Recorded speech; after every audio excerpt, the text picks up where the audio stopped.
આજ તો થઈ ભગાની સર્વિસ અને જીગાએ મારી મર્સિડીઝમાંથી એન્ટ્રી. જય માતાજી મિત્રો, આજ છે આપણો ડે 141 ને આપણે નીકળી જતા આટો મારવા જવો. એટલામાં જ આપણી શેરીમાં આવી જતી પ્રાઇવેટ સમિતિ. આ પ્રાઇવેટ સમિતિ ખરી પણ હાલતી ચાલતી સમિતિ. સરકારીનું બધું આમાં આવે. વાત તો સહી હે. ખાંડીપુરે આવીને હજી ઉભા રહેતા હતા. રિક્ષા સ્ટેન્ડે હાલતી હતી બહુ મોટી વાતું, અર્થતંત્રની વાતું હતી કંઈક ને. અહીંયા હાલતી હતી હોટલે બધી નાણાંની વાતું, 2-5 કરોડની. મેં કહું 2-5 ગુલાબના ફૂલ આની કોરે ઉડાડજો તાણ.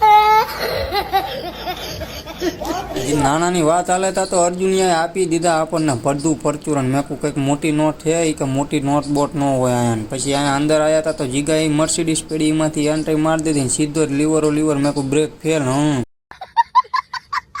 આજ તો રવિયા નહીં તે અહીંયા સુમસાન રોડે ફૂલ ગરાગી હતી. મેં કહું ભાઈ આવી ગરાગીમાં વેચી જ દે બધું. કેરેટ ને બેરેટ ને વ્હીલ ને બિલ ને બધું વેચી જ દેજે, કંઈ રાખતો જ નહીં. પછી અહીંયા ઘરે પહોંચ્યા તો ભગો હો થઈ ગયેલો ફૂલ. કે હું દાટી કરાવી ન મારી સામું કોઈને જ જોતા નહીં કે આમ ને તીમ ને બધું બોલવા માંડ્યો ને. મારા પપ્પા આગળ ગયો ને ત્યાં જઈને કે તમે જેમ સામું નથી જોતા. મારા પપ્પાએ નાખી અડબોધમાં થતો માગ્યું સામું થયું.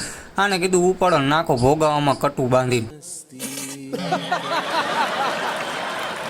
અને તા તો આવી ગયો અક્ષર ટિફિન લઈને. એટલે મેં કહું ભાઈ એકાદ દે ને એકાદ લે ને હવે કરી નાખશું હરિયર ને પેટ પૂજા. બાપુ વિડીયો જોવાની મજા આવી હોય તો ફોલો કરતા જજો ને યુટ્યુબની લિંક બાયોમાં છે, જઈને સબસ્ક્રાઈબ કરી લેજો. આજના બ્લોગમાં એટલું જ તે. મળીએ કાલે. જય માતાજી.